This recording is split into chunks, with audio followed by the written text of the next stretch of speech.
ভিডিওর শুরুতেই চলেন দেখে আসি ইরান আমেরিকা যুদ্ধের উত্তাপে আটকে পড়া বাংলাদেশি জাহাজ বাংলার জয়যাত্রার বর্তমান অবস্থা, যা এখন সংযুক্ত আরব আমিরাতের ফুজাইরাহ উপকূলে ওমান উপসাগরে নিথর হয়ে দাঁড়িয়ে আছে।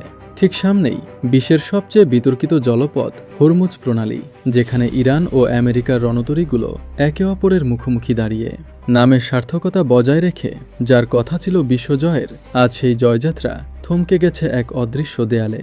কারণ এটি কেবল একটি জলপথ নয়, বরং বিশ্ব বাণিজ্যের প্রধান ধমনী। আর এখন সেই ধমনীর নিয়ন্ত্রণ পুরোপুরি ইরানের হাতে। কিন্তু কেন বন্ধুপ্রতিম দেশ ইরানের হাতেই বন্দী হলো আমাদের জাহাজ? ইরান স্পষ্ট জানিয়ে দিয়েছে, আইআরজিসির অনুমতি ছাড়া এই জাহাজ 1 ইঞ্চিও সামনে এগোতে পারবে না। আজকের ভিডিওতে আমরা দেখব মূলত যে 3টি কারণে ইরান এই বাংলাদেশি জাহাজটি আটকে দিয়েছে। পুরো ঘটনাটি জানতে ভিডিওটি শেষ পর্যন্ত দেখুন। আর আপনি যদি এই চ্যানেলে নতুন হয়ে থাকেন তবে সাবস্ক্রাইব করে আমাদের সাথেই থাকুন। চলুন মূল বিশ্লেষণে যাওয়া যাক। ঘটনাটির গভীরে গেলে দেখা যায় এর সূত্রপাত হয় গত মাসে ইরান ইসরায়েল সরাসরি সংঘাতের পর। সেই সময় বাংলাদেশ সরকারের পক্ষ থেকে একটি আনুষ্ঠানিক বিবৃতি দেওয়া হয়। কূটনৈতিক বিশ্লেষকরা বলছেন, সেই বিবৃতিতে ইরান কিছুটা অসন্তুষ্ট, কারণ সেখানে ইরানের পাল্টা হামলার সমালোচনা করা হলেও ইসরায়েলের আগ্রাসন বা যুক্তরাষ্ট্রের উস্কানি নিয়ে বাংলাদেশ কোনো সরাসরি অবস্থান নেয়নি। ইরানের দৃষ্টিতে বাংলাদেশ এই সংকটে তাদের পাশে না দাঁড়িয়ে একটি দ্ব্যর্থবোধক বা অতি সতর্ক অবস্থান নিয়েছে।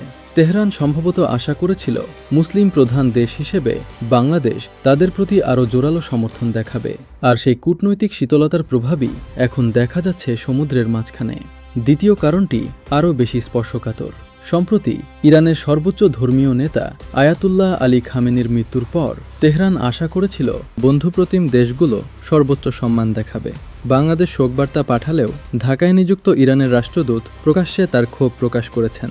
তার দাবি, খামেনির মৃত্যুতে শোক পালনের ক্ষেত্রে বাংলাদেশ যথেষ্ট আন্তরিকতা দেখায়নি। বিশেষ করে শোক বইতে উচ্চ পর্যায়ের প্রতিনিধিদের স্বাক্ষরের অনুপস্থিতি ইরানকে বড় ধরনের কূটনৈতিক অবজ্ঞা করার বার্তা দিয়েছে।